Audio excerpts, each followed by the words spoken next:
All right, welcome back to WMAC Now with your host Chuck Stevenson, coming at you with the Ultimate Fighter Season 30, Episode 2 recap. We're back at it again this week. So, did Episode 1 last week, so this week, Episode 2 came out. And I gotta admit, this episode, pretty uneventful compared to the first one. There just wasn't a whole lot. Like, Episode 1 just always has so much going on, and then episode 2 is usually just a weaker episode normally.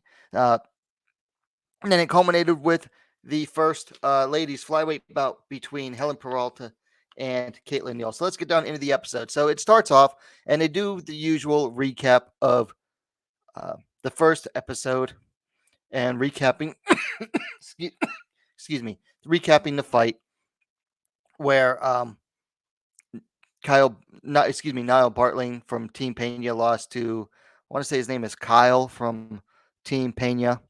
And Niall Bartling, he's, lamenting his loss, talking about it with one of his teammates.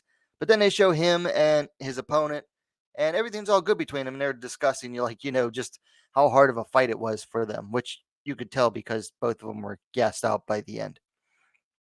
Then it cuts to Kaytlin Neal, and she's talking to, I want to say Hannah Guy, talking about, how like she's known Pena for a while.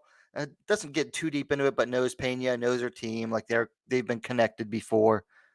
Like I don't know if she like worked with them before or know how to train with them, but basically explaining that. Yeah, excuse me. Yeah, like her and Juliana know each other, and her team knows her. Her coaching team, and she starts to wonder that Juliana didn't pick her and then put her number one pick, Helen Peralta, against Neal. And she's wondering if it was maybe like something personal, or did Pena do that because she sees something weak in Neal and is trying to get like an early win for Peralta, like an easy win. Just, you know, normal fight politics mind games. Then it cuts to Neal, and she's Skyping with her family before joining the show in like a flashback type of thing. Uh, she talks about her life. Neal is from Utah. She grew up Mormon, being 30 years old, still unmarried, no kids compared to her siblings. All have a ton of kids. Basically, explaining how she's like the black sheep of her family. Then it cuts to Peralta's fight prep, and Pena. She seems excited to have gotten Helen Peralta as a number one pick, and honestly, yeah, basically intimates that she thinks Neal will be an easy win for her. Basically tells her like, I think you're going to get one good hit on that chin, and she's going to go out. Is basically paraphrasing what Pena said to Helen Peralta, which kind of confirms what Kaytlin Neal was saying earlier. So then it cuts to Helen Peralta talking to a camera, doing like the one-on-one thing. She's talking about her fighting style. She starts talking about her background. She's from Guam originally. She actually found MMA from one of her friends, asking if she had seen the Ronda Rousey versus Holly Holm fight. Watched a replay of that and decided, well, this is what I want to do, because she was always kind of scrappy and always getting into fights, and that basically said, well, yeah, this is what I want to do. Then it cuts to the locker room with for Team Nunes, and Kaytlin Neal's like all crying and trying to like brush it off, but then Pena Nunes, both of the Nuneses, Amanda and Nina, pull her outside, and Neal just basically lets them know like, hey, I just, I was allowed a phone call from my sister.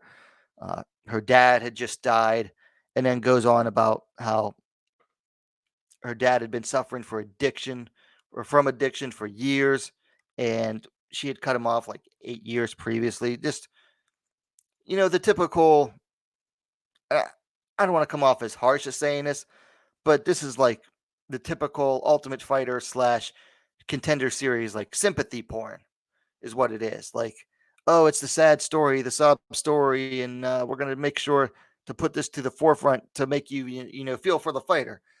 Like I said, it's sympathy porn.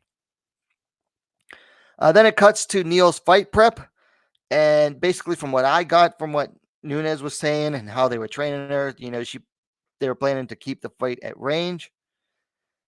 Then it cuts to around the table at the house, and Peralta is talking like she's mad at Nunes for not picking her. And then I think someone said that she was actually not on the list that Nunes was trying to pick, and then it makes Peralta even more mad. Um, Stuff like that. Peralta was drinking at the time, which makes me think that this was before the fight was announced because they always cut stuff from like all over the season and try to make these episodes out of it. And the fact that she's drinking in the scene and Brogan Walker said that yeah she was drinking kind of heavy makes me think that oh she she didn't know she was fighting yet when this scene was made, and then they cut it together. So then it focuses more on Helen Peralta. See, she's 33. Like I said earlier, this is when they really talk about her. She's 33. She's from Guam. She actually trains in Iowa, and they show her, doing a sauna and then literally walking out to the lake where her buddy had cut a hole in the water and basically goes from the sauna to the ice bath in a frozen lake. And she decided fairly recently that she's going to quit her job to train full time because um, basically decided that I can't reach the top if I'm still focusing if I still focusing on another job, and if I have that to fall back on, then it doesn't give you incentive basically. So then it cuts to the weigh-ins. Uh, they show Brogan Walker she being very complimentary of Caitlin Neal. Brogan Walker is another one of the favorites in my opinion, and she's being very complimentary of Neal, saying that she had actually been beating her up in practice.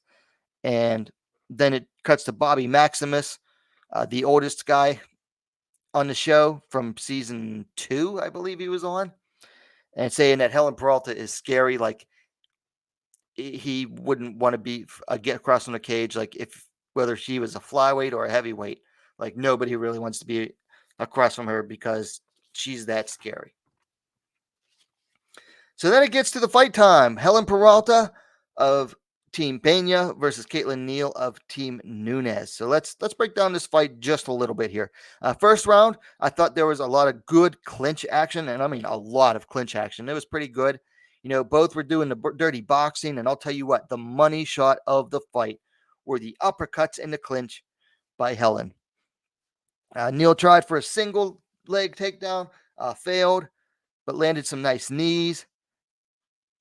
And Peralta started swinging heavy late.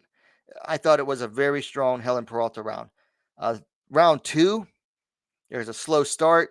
Neal was using her kicks more, and Helen Peralta, I put here Helen loopy punches. I going off my notes from the other night.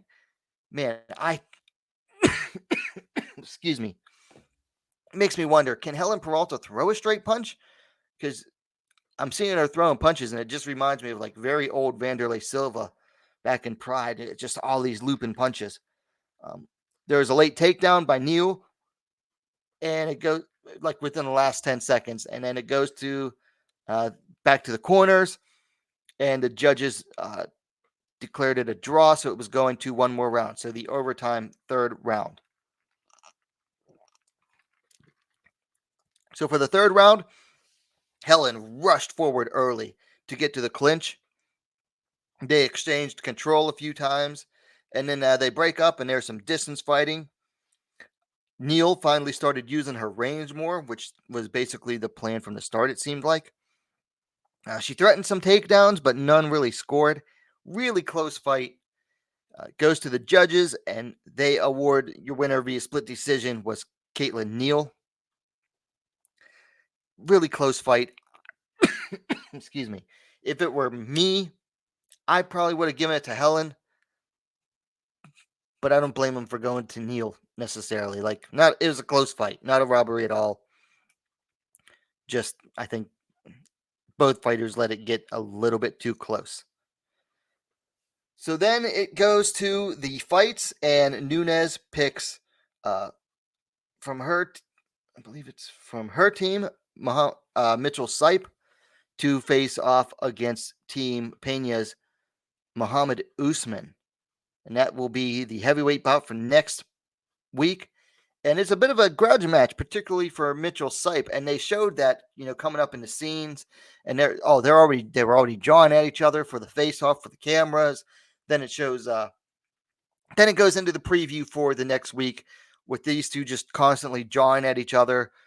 Sipe accuses Usman of ducking him in order to face a bum, which he did in episode 1 as well. But then he basically says this to his face. You're like, you don't remember?